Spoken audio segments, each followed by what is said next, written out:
Damas e cavalheiros, bem-vindos. Se você foi criança antes da invasão da internet e do celular, você deve ter jogado jogos como esses: o jogo das escadas, o jogo do ganso, as corridas de cavalo. São todos jogos de corrida. A criança põe uma peça na primeira casa, depois lança um dado e move a peça de acordo com o que sair no dado. Ou então, você pode ter jogado isso, Ludo. Cada criança tem 4 peças que move pelo tabuleiro de acordo com um dado. Todos esses jogos usam um dado. Agora, para quem é adulto, jogos que usam dados são como aqueles ali: o americano Craps, o inglês Feche a Caixa e o Gammon. Craps é o jogo de dados mais popular nos cassinos americanos. O jogador faz apostas pondo fichas naquela mesa, depois lança 2 dados e soma os números. O Feche a Caixa, do inglês Shut the Box, era um jogo de marinheiros, mas depois ficou popular nos pubs ingleses. O jogador lança 2 dados, depois vai fechando as caixas, virando aquelas tabuletas numeradas de acordo com os dados. No Gammon, o jogador lança 2 dados e depois vai movendo as peças pelo tabuleiro. Esses 3 jogos são bem diferentes um do outro. O Craps é um jogo fácil, de pura sorte. O Gammon é um jogo bem difícil que combina sorte com estratégia. Mas todos têm uma coisa em comum: todos usam 2 dados. Por que é que criança joga com um dado e adultos jogam com 2? Criança usa 1 porque não sabe somar? Se for assim, então vamos criar jogos com 2 dados para crianças aprenderem a somar. E por que é que adultos preferem 2? Porque assim o jogo anda mais depressa? Com um dado, o máximo que você pode andar é 6 a cada rodada. Com 2 dados, você pode andar 12. Não é isso. Se fosse assim, por que não usar logo de uma vez um dado de 12 faces como esse daqui? A razão não é essa. Os jogos usam 2 dados porque com 2 dados o jogo fica um pouco mais interessante.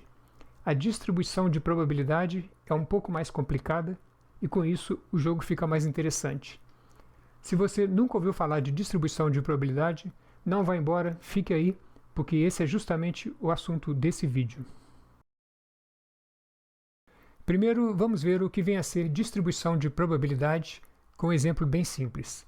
Se eu lanço um dado comum, os resultados possíveis são os números de 1 a 6, todos com a mesma probabilidade, como estão naquela tabela ali. O que aquela tabela está mostrando é justamente uma distribuição de probabilidade. Ela mostra como a probabilidade é distribuída entre os 6 números. Aquele tipo de distribuição é o mais simples possível, mas é muito comum e tem até um nome. É chamado de distribuição uniforme, porque a probabilidade é distribuída uniformemente entre os 6 números. A gente pode mostrar uma distribuição por meio de uma tabela, como está ali, ou um gráfico, ou uma função matemática, ou qualquer coisa.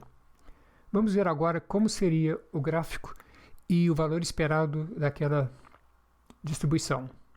Se você não sabe o que é valor esperado, sugiro que dê depois uma olhada nesse vídeo aqui. Agora eu vou fazer um gráfico.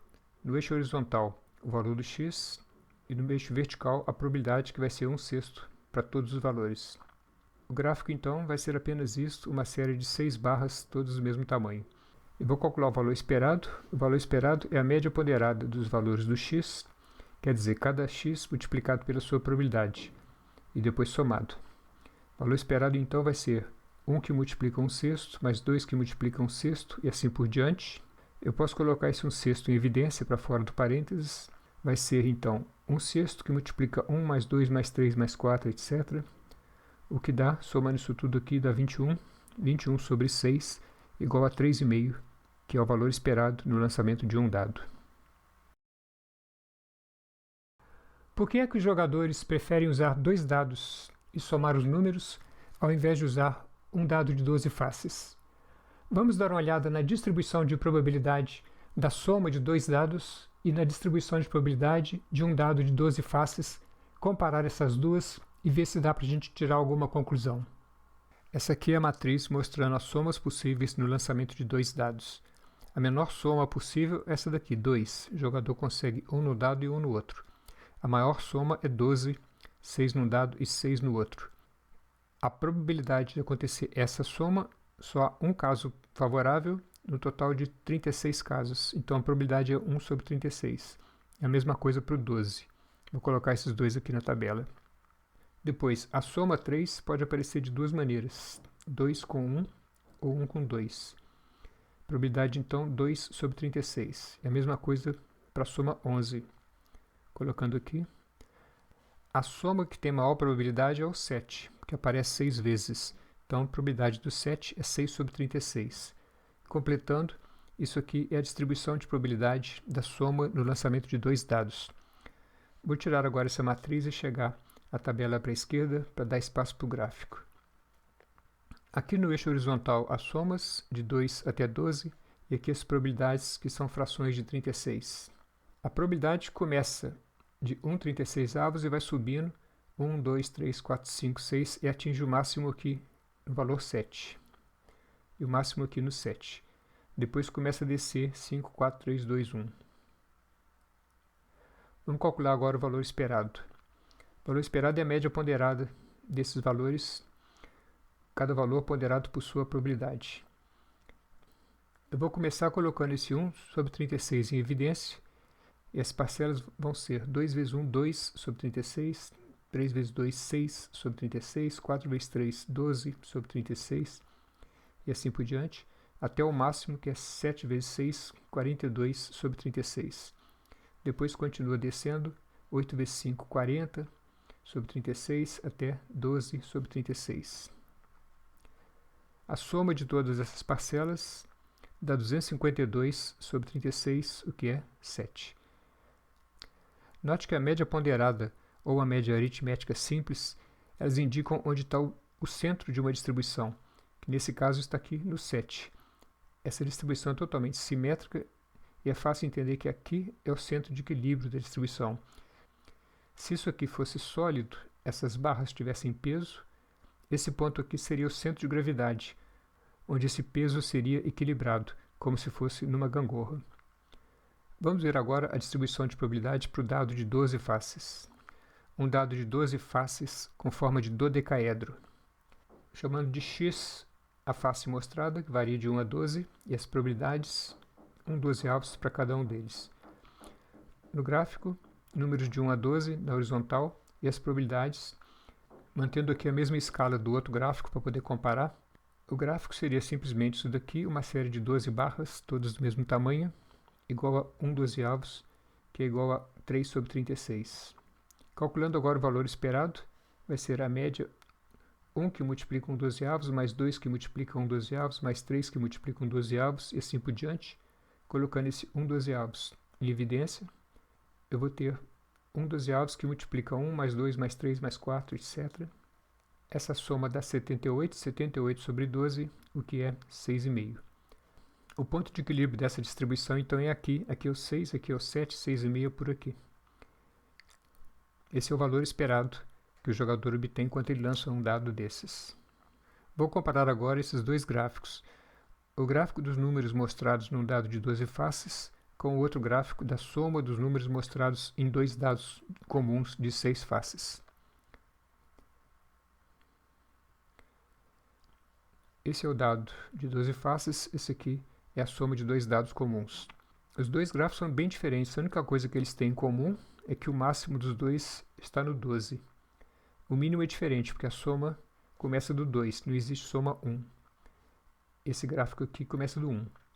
E também o valor esperado é um pouco diferente por causa disso. Aqui o valor esperado é 7 e aqui é 6,5.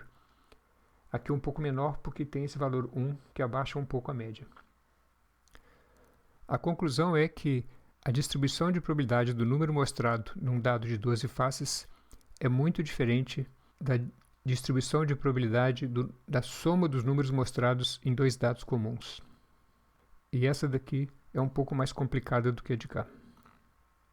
A razão pela qual os jogos usam dois dados e somam os números, ao invés de usar um dado só de 12 faces, é essa, porque a distribuição de probabilidade da soma de dois dados é mais complicada do que a de um dado só, de um dado de 12 faces.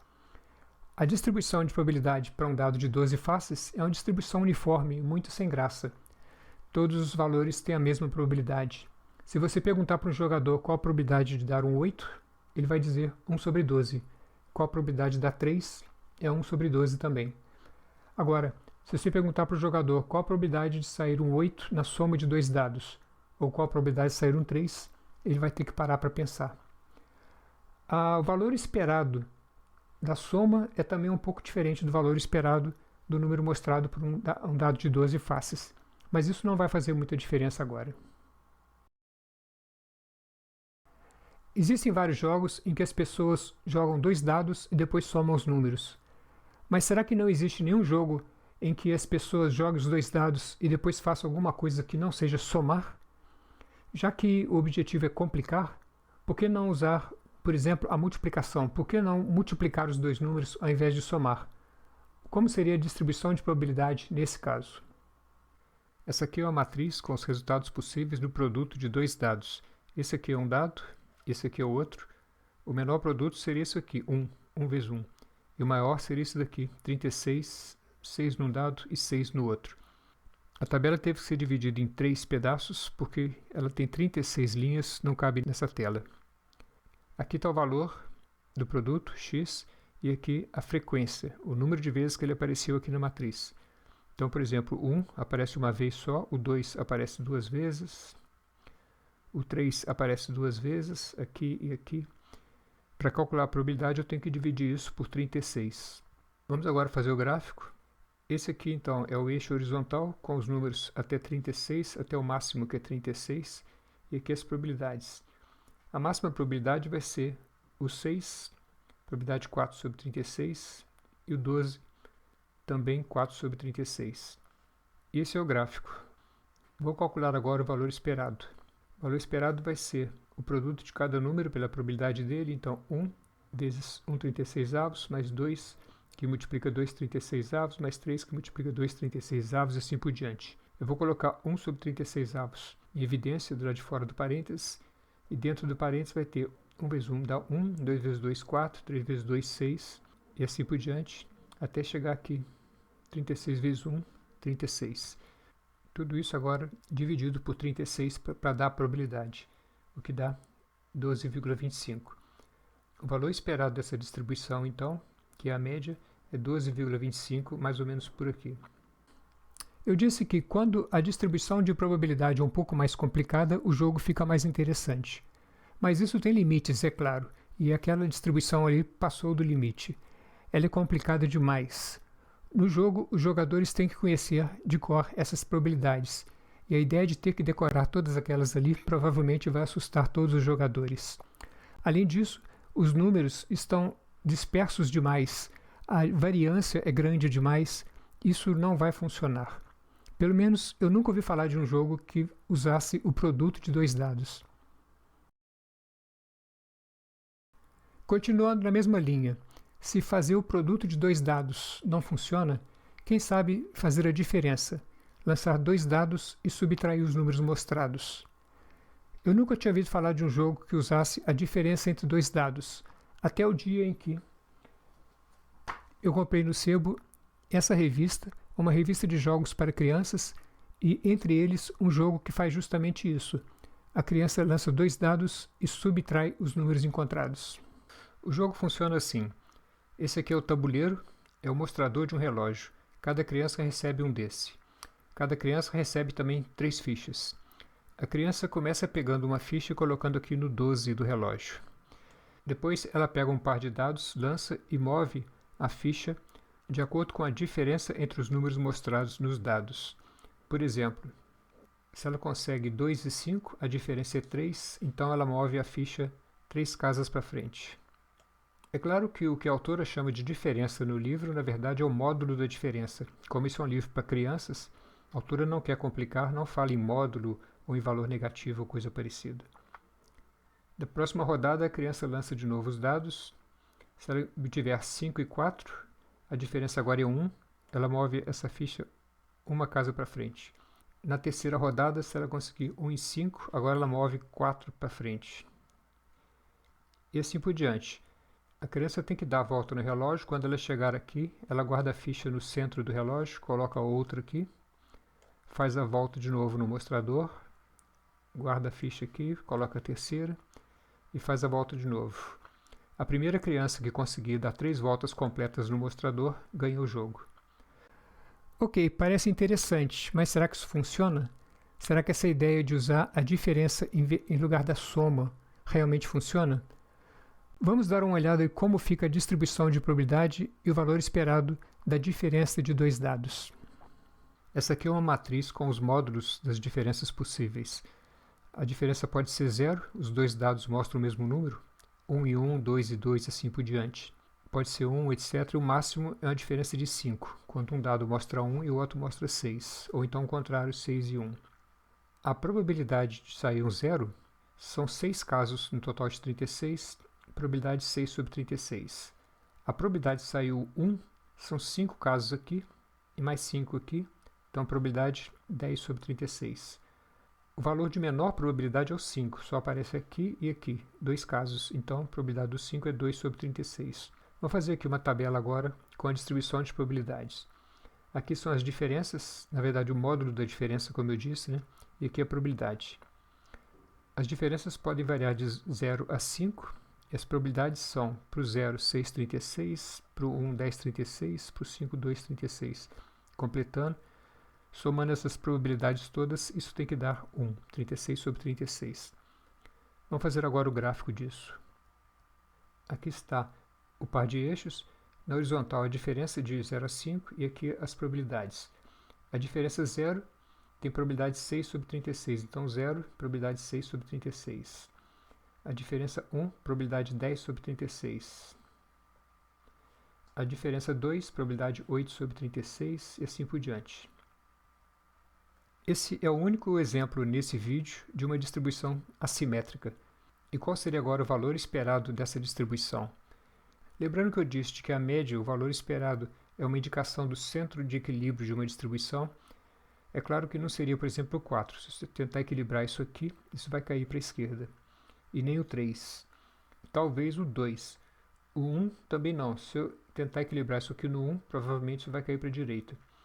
Deve ser algum número entre 1 e 2, mais próximo do 2. Vamos fazer as contas aqui para verificar isso. O valor esperado da diferença vai ser a soma de 0 que multiplica 6, mais 1 que multiplica 10 sobre 36, mais 2 que multiplica 8 sobre 36 e assim por diante. 0 que multiplica isso aqui dá 0 mesmo, 1 que multiplica 10 sobre 36, 16 sobre 36, 18 sobre 36 e assim por diante. Somando isso tudo, isso dá 70 sobre 36, o que é aproximadamente 1,94. Ou seja, como eu tinha dito, é praticamente 2. Usar a diferença entre os dois dados, então, parece que não funciona para um jogo de adulto, porque o jogo ficaria muito lento.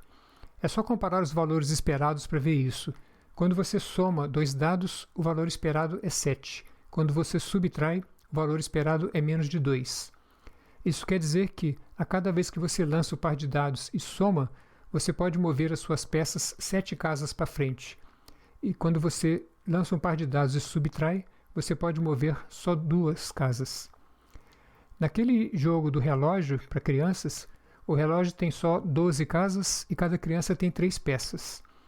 Agora, num jogo como o gamão, o tabuleiro tem 24 casas e cada jogador tem 15 peças. O jogo ia demorar demais. Conclusão: se a gente quer complicar o jogo, multiplicar os dados ou subtrair não adianta. Mas os jogos tradicionais têm outros truques que eu vou mostrar daqui a pouco. Até agora eu tenho dito que usar dois dados é bom porque complica um pouco a distribuição de probabilidade e torna o jogo um pouco mais complicado. Mas isso é bom? Complicar é bom? Às vezes é.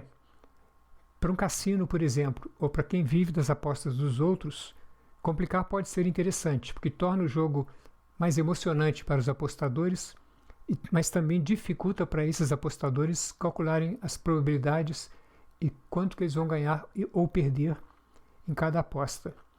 Por exemplo, no craps, o jogador pode apostar em qualquer uma daquelas apostas que estão ali na mesa. Cada uma delas paga um prêmio diferente e tem uma probabilidade diferente. Mas será que os jogadores sabem calcular essas probabilidades? Aliás, dê uma olhada nesse vídeo se você quiser saber como calcular a probabilidade da aposta que é considerada a melhor, a mais favorável para o jogador, quer dizer, a menos pior, que é a aposta no pass line. Mas em qualquer jogo, mesmo que não seja de cassino, complicar um pouco às vezes torna o jogo mais interessante. Por isso, todo jogo tradicional tem algumas regrinhas meio complicadas. Por exemplo, no Fecha a Caixa e no Gamão, que são dois jogos tradicionais que existem desde a Idade Média, existe uma complicaçãozinha. O jogador pode decidir, quando ele lança um par de dados, se ele vai usar a soma ou os números individualmente. Por exemplo, se ele consegue 2 e 3, ele pode escolher se ele vai somar e jogar um 5 ou se ele vai jogar um 2 e um 3 separadamente. No Gamão, há ainda uma outra complicação. Suponha que o jogador com as vermelhas quer mover essa peça aqui 6 casas para a esquerda. Nessa posição, o jogador com as vermelhas move as peças para a esquerda, o jogador com as pretas move para a direita. Ele consegue mover a peça se ele tirar uma soma igual a 6, como está aqui, ou então 6 em um dado ou 6 no outro dado. Mas ele também consegue se ele tirar uma dupla de 2, porque, pela regra, ao invés de simplesmente fazer um movimento de 2 casas com esse dado e um movimento de 2 casas com esse daqui, ele pode fazer, na verdade, 4 movimentos de 2 casas. Ele faz, então, 3 movimentos para transportar essa peça para cá, e o movimento que sobrou ele usa para uma outra peça em algum outro lugar do tabuleiro. Comparando, se o jogador pode usar apenas a soma dos 2 dados, a probabilidade dele conseguir é 5 casos favoráveis sobre 36, 5 sobre 36, 0,138. Se, além da soma, ele pode usar também o número 6 de um dado, o número 6 do outro dado, ou a dupla, ele vai ter então 5 mais 11 mais 1, 17 casos favoráveis sobre 36, probabilidade 0,472, o que é mais do que o triplo da probabilidade anterior. Note que esses jogos antigos continuam a usar a soma dos 2 dados, não tentaram trocar a soma por um produto ou diferença ou uma outra coisa mais complicada. Simplesmente acrescentam novas regras. O que essas regras fazem é permitir que um mesmo resultado seja alcançado de formas diferentes, com a soma dos dados, como está aqui, com o número de cada dado, como está aqui, ou com as duplas. Com isso, fica mais difícil calcular as probabilidades, mas aumentam as possibilidades dos jogadores e o jogo fica mais interessante. Eu usei esses exemplos de jogos para falar de distribuição de probabilidade, porque a matemática é simples e porque eu achei interessante. E se você está assistindo até agora, você provavelmente também achou. Mas distribuição de probabilidade não é interessante só para jogadores. Na maior parte das vezes em que alguém tem que calcular a probabilidade, não é calcular a probabilidade desse resultado ou daquele, como a gente faz numa prova, e sim calcular a probabilidade de todos os casos possíveis, ou seja, calcular toda a distribuição de probabilidade e também a variância e o desvio padrão, isso tudo, e depois analisar e tirar uma conclusão. E ficamos por aqui, obrigado e até a próxima.